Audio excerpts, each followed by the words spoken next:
अब क्या होता है बेटा, यहाँ पर पशुपालन, भेड़ बकरियों को जब पाला तो उसके बाद मिट्टी के बर्तनों का प्रयोग किया।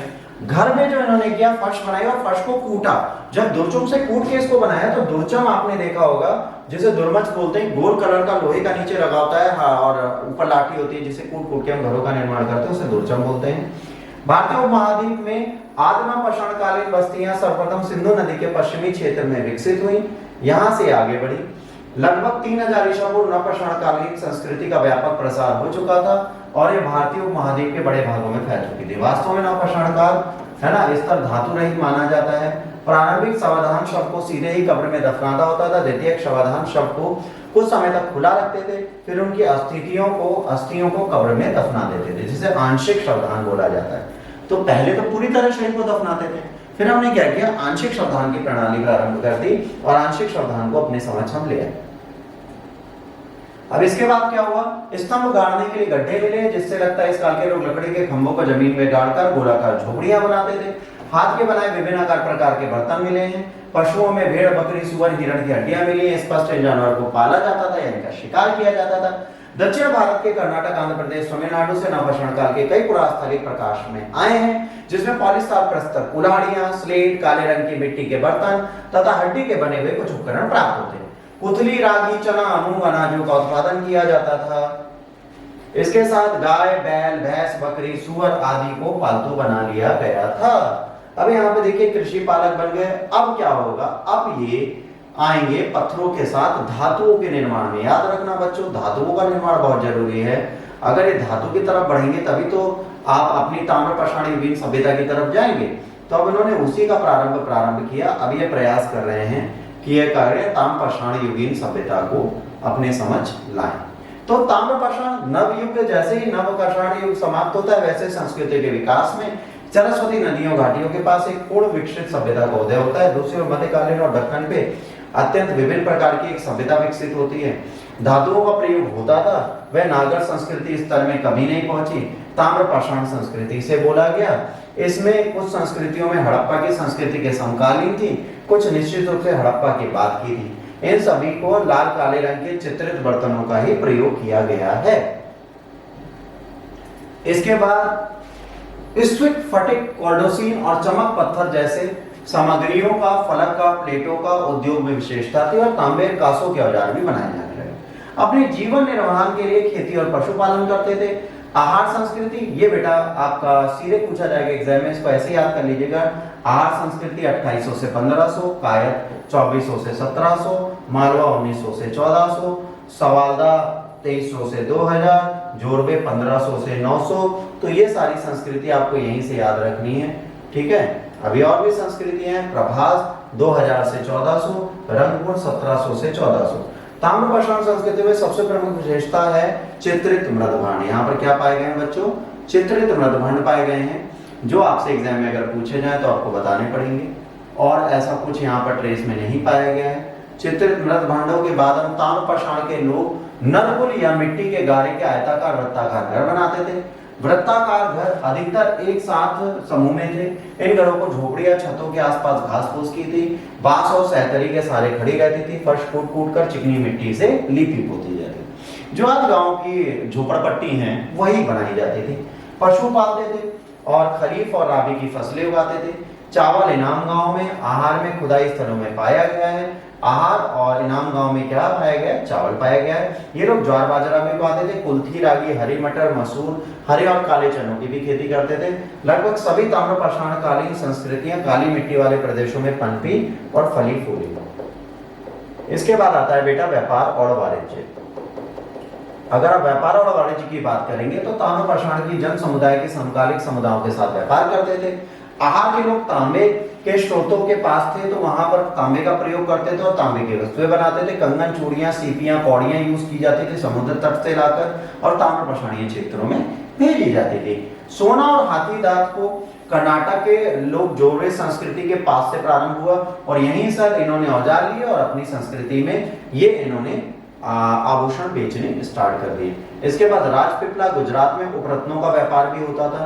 तो उपरत्न जो आपके स्टोन्स होते हैं, सेमी प्रीशियस, प्रीशियस, उनकी बात होगी। जोड़वे संस्कृतियों में मृदभांडों का व्यापार दूर दूर तक करते थे, क्योंकि यहाँ के मृदभांड कई जगह पाए गए।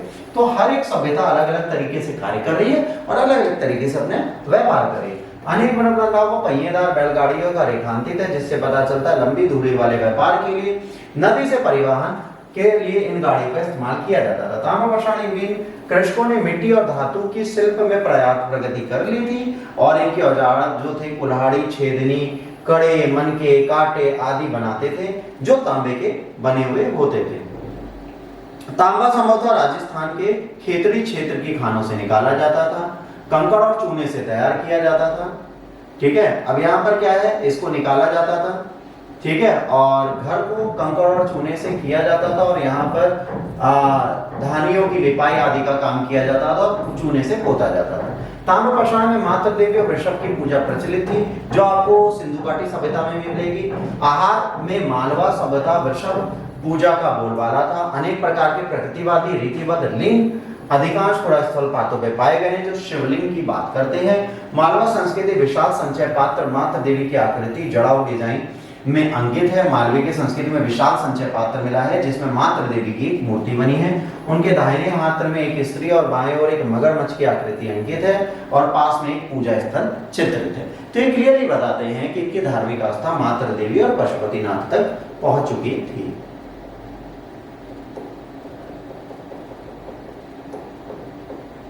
इस प्रकार बेला की आकृति वाली शायद श्रवस्त जैसी धन की देवी लक्ष्मी का भी प्रतीक है।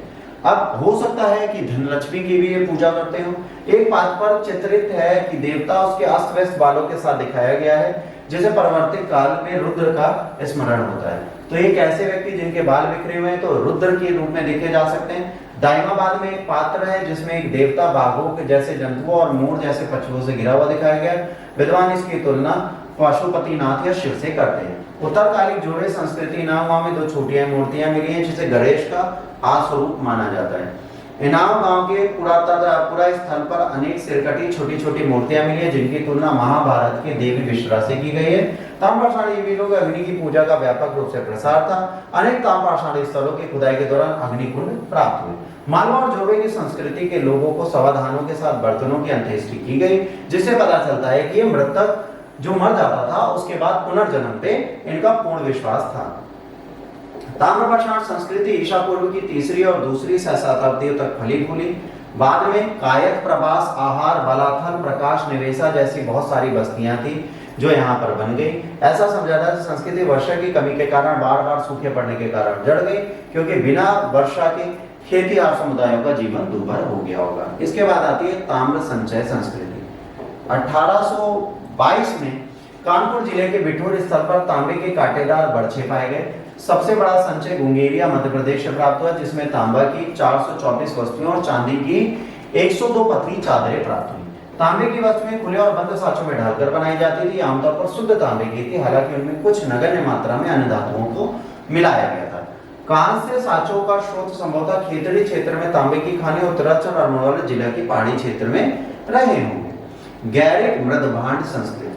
हड़प्पा की परिपक्व सभ्यता के उत्तर काल में गंगा के मैदानों के ऊपरी भागों में ऐसी संस्कृति फल फूल रही थी जो अपने चमकीले लाल लेप वाले काले रंग के चित्र मृदभांडों के लिए पहचानी जाती थी। ये मृदभांड गंगा के मैदानों और उत्तरी भागों में सर्वत्र पाए गए। गैरिक मृदभांड की संस्कृति के लोग तांबे के औजारों का इस्तेमाल करते थे, चावल, जौ, चना और खेसरी की खेती करते थे। गैरिक मृदभांड और हड़प्पाई भांडों की आकृतियों में काफी समानता पाई गई है, मतलब यहाँ और वहां के बर्तनों में ज्यादा डिफरेंस नहीं है। तो ये किया जा सकता है कि ये सभ्यता उस सभ्यता के साथ मिलकर कार्य करती रही होगी।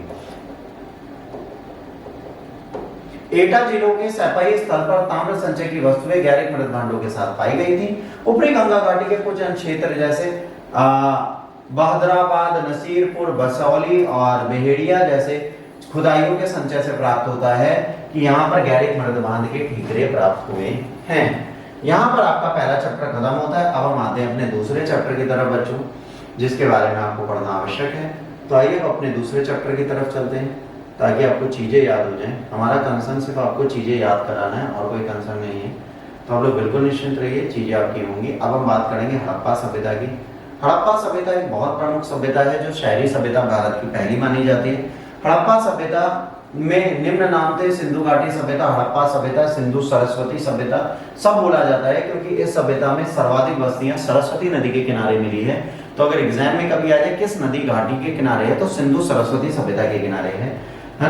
अब इस सभ्यता में पश्चिम पंजाब में हड़प्पा, उसके बाद मोहनजोदाड़ो की खुदाई हुई तो पता चला कि यहाँ पर एक बहुत बड़ी सभ्यता है और इसका विस्तार हुआ, इसका नाम हड़प्पा रखा गया और बाद में इसका नाम मोहनजोदाड़ो या सिंधु घाटी सभ्यता रखा गया। कांस्य युगीन सभ्यता है, कांस्य मतलब होता है तांबा और टिन को मिलाकर एक नई धातु बनाना कांसा, और इस जॉन मार्शल ने इसका नाम सिंधु सभ्यता लिखा। काल निर्धारण में बहुत ज्यादा डाउट है, सैंधव काल का निर्धारण कैसे होगा इसके बारे में कोई कुछ नहीं कह सकता, बट 1935 में सभ्यता की तिथि कही गई 3200 से 2750 पर रेडियो कार्बन द्वारा जब इसको देखा गया तो ये 2300 से 1750 है, 2500 नहीं है जो सर्वमान्य है। 2200 से 2000 ईसा पूर्व के मध्य अपनी परिपक्व अवस्था में रही होगी। 3 फेज है इसके बेटे, एक है प्रारंभिक हड़प्पा, फिर परिपक्ववार, फिर उत्तर हड़प्पा। इसका विस्तार कैसे हुआ होगा इसकी बात करें, इसके अवशेष पाकिस्तान, पंजाब, सिंधु, बलूचिस्तान, गुजरात, हरियाणा हर जगह प्राप्त होते हैं, तो इसके बारे में यहाँ से आप बात कर सकते हो। अब इस सभ्यता को अगर आप ध्यान से करेंगे तो आपको क्या करना है, आपको एक ऐसे मैप बनाना है, यहाँ पर लिखना है क्या, यहाँ पर लिखना है नॉर्थ, यहाँ पर लिखना है साउथ, यहाँ पर लिखना है ईस्ट और यहाँ पर लिखना है वेस्ट, और यहीं से इसको याद कर लेना है। यहाँ पे याद कैसे होगा, यहाँ पर आप लिख लीजिएगा MADS मैट्स। M4 क्या हो जाएगा, मांडा, यहाँ पे हो जाएगा आलमगीरपुर, यहाँ पर हो जाएगा दैमाबाद और यहाँ पर हो जाएगा सुतकेंदुर। देखिए यहाँ पर हर नाम लिखा है, सुतकेंदुर, आलमगीर, मांडा और दैमाबाद। अगर आप सुतकेंदुर की बात करेंगे, सुतकेंदुर बलूचिस्तान में है, नदी है दाश्त, यहीं से याद कर लीजिएगा। एम से मांडा, मांडा जो है रिवर चेनाब, आलमगीरपुर नदी है आपकी हिंडन और दैमाबाद में नदी है प्रवर। ठीक है, इस वर्तमान क्षेत्र का जो टोटल क्षेत्रफल है वो 12,99,600 स्क्वायर किलोमीटर है, और स्टुअर्ट पिगेट ने हड़प्पा और मोहनजोदाड़ो के विस्तृत साम्राज्य के जुड़ाव की राजधानी बोला, तो ये जुड़वा राजधानी बोली गई है। इसका जो विस्तार है वो बेटा त्रिभुजाकार है, मतलब ये कुछ इस तरीके से फैली हुई है। ठीक, इसके बाद सिंधु के पश्चिमी भाग में 16 किलोमीटर तक, 1600 किलोमीटर ऐसे फैली है, ऐसे, और 1400 किलोमीटर ऐसे फैली है। तो ये विस्तार की बात करी जाती है और कहा जाता है भाई साहब ये कुल सभ्यता कितने किलोमीटर फैली है, तो ये सभ्यता कुल जो है बहुत ज्यादा नहीं फैली है। इस सभ्यता को अगर आप ऐसे देखेंगे तो ये सभ्यता बहुत ज्यादा फैली हुई आपको नहीं दिखेगी। इसके एक लिमिटेशंस है, इसकी लिमिटेशंस क्या है ये उस पे चलते हैं। साक्ष्यों से पता चलता है मोहनजोदाड़ो की जनसंख्या मिश्रित प्रजाति की थी, जिसमें कम से कम 4 से 5 प्रजातियां रहा करती थी। अब यहाँ पर जब भी डाउट आएगा तो आपको प्रजातियां पता होनी चाहिए, कौन कौन सी प्रजातियां यहाँ रहती थी। अब यहाँ पर कौन रहता था, प्रोटो ऑस्ट्रेलाइड, भूमध्य सागरीय, अल्पाइन और मंगोलाइड, ये 4 प्रजातियां यहाँ पर रहती थी। आमतौर पर यही धारणा है मोहनजोदाड़ो के लोग मुख्यतः भूमध्य सागरीय प्रजाति के थे।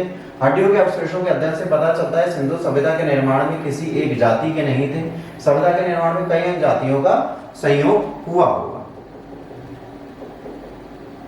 सिंधु प्रदेश में सबसे अधिक संख्या भूसागरीय जाति की थी।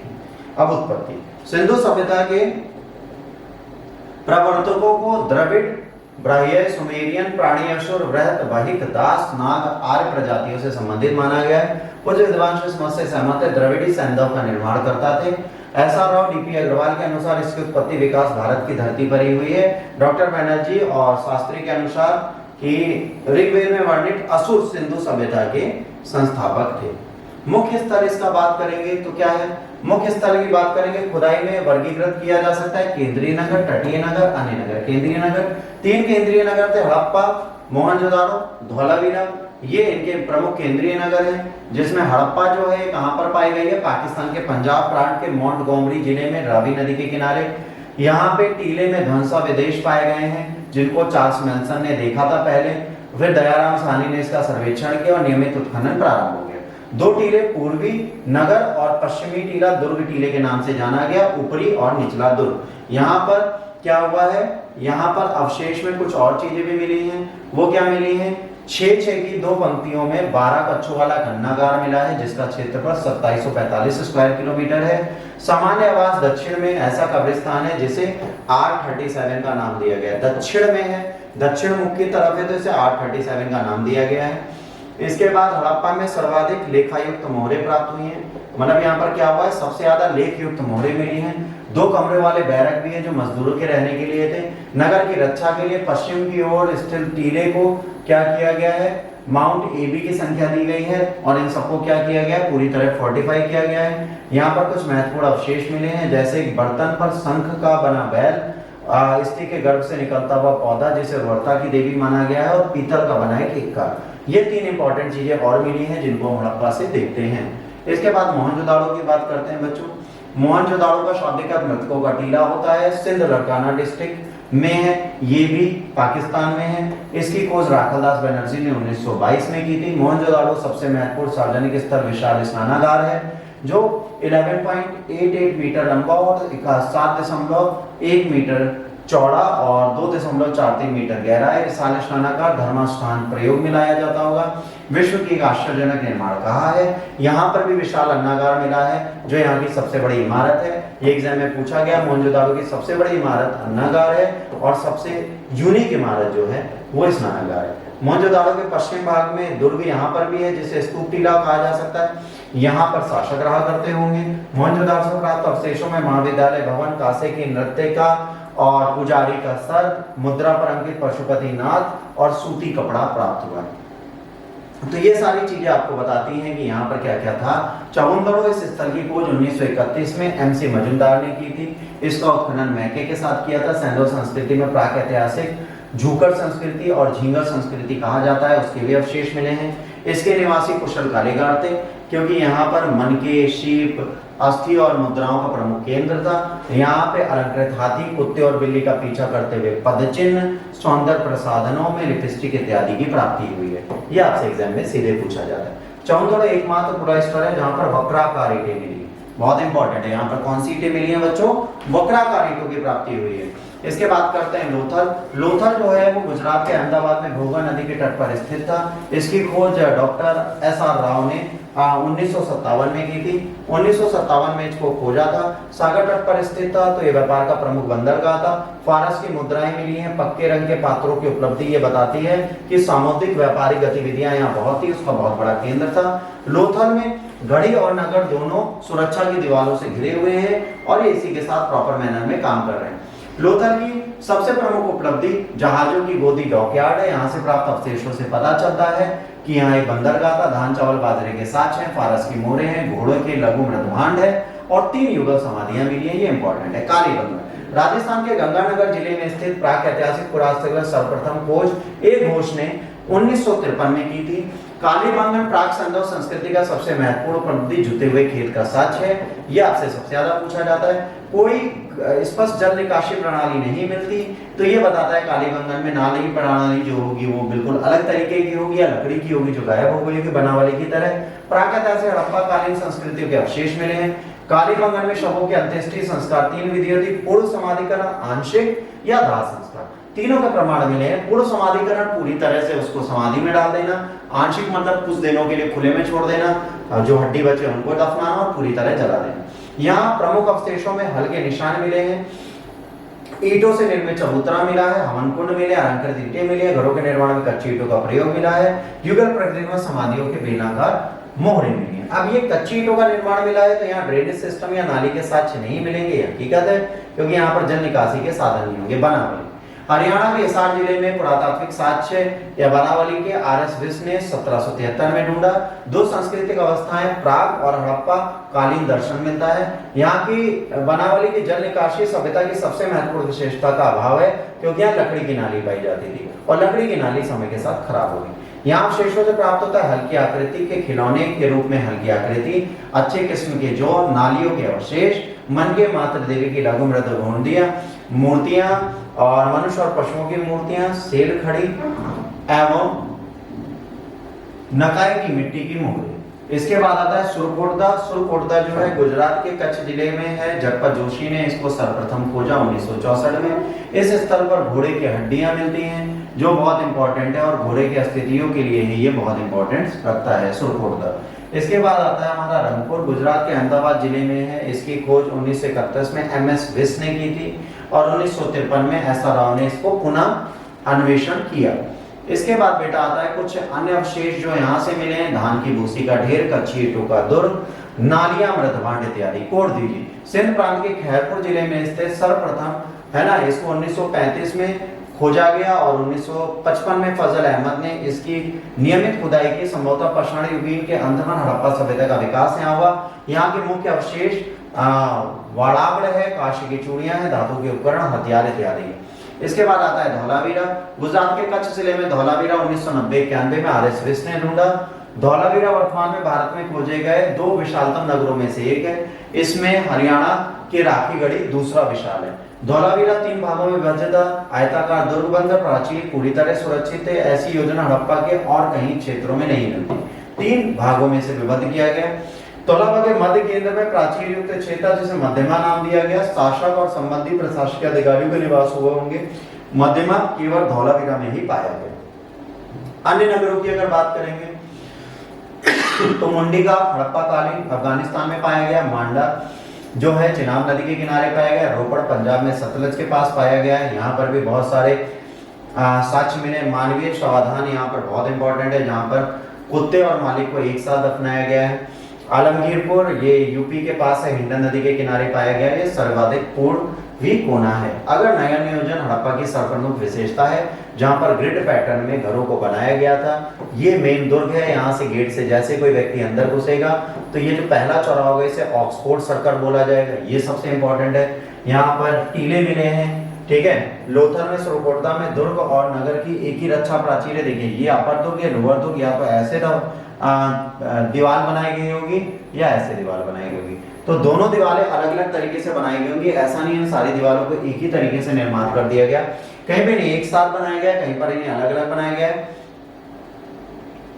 इसके बाद कालीबंगन में सुव्यवस्थित जल प्रणाली नहीं मिली, तो कच्ची ईंटों के मकान के कारण यहाँ बस्ती प्रतीत होती है। हड़प्पा में पुरास्थल में कहीं पे भी मंदिर के अवशेष नहीं मिले। तो स्तूप मिला है तो ये बताया जा रहा है कि स्तूप भी कुषाणकालीन है। तो यहाँ ये क्लियर कहा जा सकता है कि भैया यहाँ पर कोई भी रिलीजियस ट्रेस हमें नहीं मिले। सड़क एक निर्धारित योजना के अकॉर्डिंग बनी थी। ये ग्रिड पैटर्न होता है, शतरंज नुमा थी, तो इसे ग्रिड पैटर्न बोलते हैं। इस तरीके की सड़कें मिट्टी की बनी होती थी। नालियां की बहुत बड़ी है, जो पक्की नालियां होती थी और इनको ढक्कनों से, पत्थरों से ढका जाता था। ये रोड है तो रोड के किनारे नालियां हैं, पत्थरों से ढक दिया जाएगा। मोहनजोदाड़ो की और हड़प्पा की नाली प्रणाली बहुत अच्छी थी। ईंट हड़प्पा मोहनजोदाड़ो में पक्की ईंटों का प्रयोग किया गया। कालीबंगन रणनीति में कच्ची ईंटों का प्रयोग किया गया। ईंटों की लंबाई और चौड़ाई 4:2:1 थी। इसके बाद दीवारें और घरों में दरवाजे मुख्य सड़क की ओर ना खुल के पीछे की ओर खुलते थे। नगर के चारों ओर दीवार थी ताकि इनकी सुरक्षा की जा सके, पर ये कच्ची ईंटों से बनाई जाती थी। राजनीतिक व्यवस्था के बारे में भी कोई जानकारी नहीं है। हड़प्पावासी बाड़े जी की ओर आकर्षित थे, तो कहा जा सकता है यहाँ पर कोई शासन जो था वो कोई व्यापारी करता हो, ट्रेडर करता हो, और यही सर्वाधिक माने। हिलट में यहाँ पर शासक और मध्यमा जनतंत्रात्मक शासन था, जहाँ पर जनता स्वयं अपने लोगों को चुनती थी। व्हीलर और पिकेटे कहते हैं सुमेरन के तरह मोहनजोदड़ो और हड़प्पा में भी पुरोहित लोग शासन करते थे, बट पुरोहित वर्ग संगठित नहीं था। इसके बाद हंटर कहते हैं हड़प्पा में जनतंत्रात्मक शासन था, सड़कों की अच्छी व्यवस्था, नाली ये सब थी। तो कहीं ना कहीं नगर पालिका जरूर कार्य कर रही थी, जो सफाई पर विशेष ध्यान देती थी। सामाजिक व्यवस्था हड़प्पा में समाज क्या था, मातृ सत्तात्मक था। मातृ देवी की पूजा होती थी, सिर पर इनका अंकित है, तो यहाँ पे मातृ सत्तात्मक होगा। पुरोहित, व्यापारी, अधिकारी, शिल्प, जुलहे, श्रमिक में विभाजित रहा होगा। हड़प्पावासी सुखी और संपन्न थे। अलग अलग आकार के घरों के निर्माण से पता चलता था समाज में वर्गीकरण अवश्य रहा होगा। समाज अलग अलग वर्गीकरण में होगा। निवासी शाकाहारी मांसाहारी दोनों थे। भोज्य पदार्थ में गेहूं, जौ, मटर, तिल, सरसों, खजूर, तरबूज, गाय, सुअर, बकरी, मांस, मछली, कछुआ आदि का मांस खाते थे। वस्त्र में सूती और ऊनी दोनों प्रकार के थे। आभूषण पुरुष महिलाएं दोनों पहनती थी। मनोरंजन के लिए पासे के खेल, नृत्य, शिकार, पशुओं की लड़ाई आदि प्रमुख थे। सावधान पूर्ण हो सकता है, आंशिक हो सकता है। दाह संस्कार तीनों आपको मैंने पहले पढ़ा दिए। और कहा जाता है सर्वाधिक क्या मिला है, पूर्ण सावधान मिला है, जिसे दाह संस्कार बोलते हैं, वो मिला है। सौंदर्य में एक पात्र में जला हुआ कपाल मिला है। अधिकांश शव के सिर उत्तर दिशा में होते थे, पैर दक्षिण दिशा में होती थी, लेकिन हड़प्पा में एक शव के सिर को दक्षिण में रखकर दफनाया गया है। तो ये यूनिक चीज है। हड़प्पा में सिर्फ एक शव का सर दक्षिण की तरफ है, वरना सब उत्तर से दक्षिण की तरफ है। हड़प्पा में दुर्ग में दक्षिण पश्चिम की दिशा में कब्रिस्तान मिला है, जिस कब्रिस्तान को एच नाम दिया गया है। और इसी दिशा में एक और कब्रिस्तान है जिसे R37 बोला गया है। एक एच सिमेट्री है और एक R37 है। एच सिमेट्री दक्षिण पश्चिम दिशा में है और दूसरा जो है एक कब्रिस्तान है जहां पर 37 ग्रेव्स मिली हैं। तो इसे 837 बोला गया है। अधिकांश खबरों में शब्द दैनिक उपयोग की वस्तुएं डाली जाती थी, जो ये बताता है कि ये क्या करते थे, पूर्व जन्म पे विश्वास करते थे। और यहाँ पर लोथल में एक कब्र है जहां पर पूर्व और पश्चिम में है और सबों ने करवट लिया हुआ है। ये सारे जो आपको शब्द बताए गए इनको आप एक बार रोक लीजिएगा, 2-3 बार सुन लीजिएगा, रट लीजिएगा, एग्जाम में सीधे पूछे जाते हैं। लोथल में एक युग्म शब्द मिला है जो एक दूसरे से लिपटे हुए। अच्छा, ये लोग ताबीज भी पहनते थे। ताबीज पहनते थे तो ताबीज आपको ये बताता है कि ये भूत प्रेत और पुनर्जन्म में विश्वास करते थे। वस्त्र एवं आभूषण, अलग अलग मौसम के लिए अलग अलग वस्त्रों का इस्तेमाल होता है। पुरुष और स्त्रियां दोनों पगड़ी या टोपी धारण करते थे। सिंदूर, काजल, पाउडर, लिपस्टिक आदि मिलता है। आभूषण में सोने, चांदी, हाथी, तांबे, शंख का प्रयोग किया जाता था। कालीमा में काले रंग की मिट्टी और चूड़ियों की मिली है, जिससे इसको नाम कालीबंगन पड़ा। मनोरंजन एवं खेलकूद में मछली पकड़ना, शिकार करना सिंधुवासियों का प्रिय कार्य था। धातु पीड़ा के लिए पासे का प्रयोग किया जाता था। आपस में पशु पक्षियों को लड़ाना भी मनोरंजन का एक प्रमुख साधन था। नृत्य गायन भी मनोरंजन के साधन थे। मोहनजोदाड़ो से शतरंज और छोटी गोटियां भी उत्खनन में प्राप्त होती हैं। इसके बाद बेटा इनके सांस्कृतिक जीवन की बात करें तो धर्म की बात करते हैं। मोहनजोदड़ो से प्राप्त सील पर 3 मुख वाला एक पुरुष ध्यान मुद्रा में बैठा है, जिसके आसपास बाईं ओर एक गैंडा भैंसा, दाईं ओर एक हाथी, एक व्याघ्र और हिरण है। इसे पशुपति शिव के नाम से जाना गया है। हड़प्पा में एक मूर्तिका स्त्री मिली है, जिससे पौधा निकला है, संभवतः पृथ्वी देवी है, जिनको उर्वरा की देवी माना गया है। मूर्ति पूजा का आरंभ सैंधव सभ्यता से ही होता है। काशी की मूर्तियों में सर्वाधिक उल्लेखनीय ब्रॉन्ज डांसिंग गर्ल या काशी के नर्तकी है। हड़प्पा के शिल्पकारों ने काशी की नर्तकी को सर्वश्रेष्ठ नमूना है। गले में हार है और मूर्ति पूरी तरह नग्न है। हड़प्पा में तांबे का बना कुबड़दार बैल भी मिला है। हड़प्पा सभ्यता के लोग धर्म में लिखित साक्ष्य और स्मारकों के अभाव से स्पष्ट जानकारी नहीं मिलती। आधुनिक भारत से हम इसकी तुलना करते हैं। कालीबांग में अग्नि वेदिकाएं मिली है। मोहनजोदाड़ो हड़प्पा में बहुत सारी संख्या में लिंग योनि मिले हैं, जो शिव और पार्वती की पूजा के साक्ष्य आपके सामने प्रेजेंट करते हैं। कुबड़ वाला बैल मिला है, जो पशु पूजा को डिफाइन करता है। सिंधुवासी नाग की भी पूजा करते थे। ताबीज मिले हैं जो तंत्र मंत्र भूत प्रेत की बात करते हैं। हड़प्पा जो है, हड़प्पावासी वृक्ष पूजा भी करते थे। अब इनकी जो लिपि है बेटा 64 मूल चिन्ह और 250 से 400 अक्षर मिले हैं। ये कैसी है, भावात्मक, क्या मतलब पिक्टोग्राफिक है, और इसको बिब्स्टिपोडल बोलते हैं। मतलब ये ऐसे लिखी जाती है इस तरीके से, दाएं से बाएं, बाएं से दाएं, दाएं से बाएं, बाएं से दाएं, तो सर्पिले अंदाज पे चलती है। तो पहली भाषा दाएं से बाएं, फिर दूसरी बाएं से दाएं। ये मृत भांडों पर लिखी छोटी लिपि है। सैंधव मूल रूप से हमें नहीं मिली लिपि, बड़ी जगह व्रत और वृक्षों की आकृतियां मिली हैं। लिपि से संबंधित ज्ञान उनकी मुद्राओं से हमें प्राप्त होता है। हड़प्पाई लिपि मोहनजोदाड़ो मिश्र के समकालीन जोड़ने का प्रयास किया गया, पर अब ये पूरी तरह नहीं। अधिकांश विद्यार्थी इसे द्रविड़ समूह की भाषा मानते हैं। धौलावीरा से हमें एक साइन बोर्ड मिला है, जो सबसे बड़ा है, जिसमें लिपि है, और इसको पढ़ने का दावा आज तक सिर्फ एक व्यक्ति ने किया है, जिसका नाम है महादेवन। एक भारतीय इतिहासकार है महादेवन। उन्होंने कहा वो सिंधु घाटी सभ्यता की भाषा को पढ़ चुके हैं, परंतु इसको सर्वमान्य नहीं माना गया।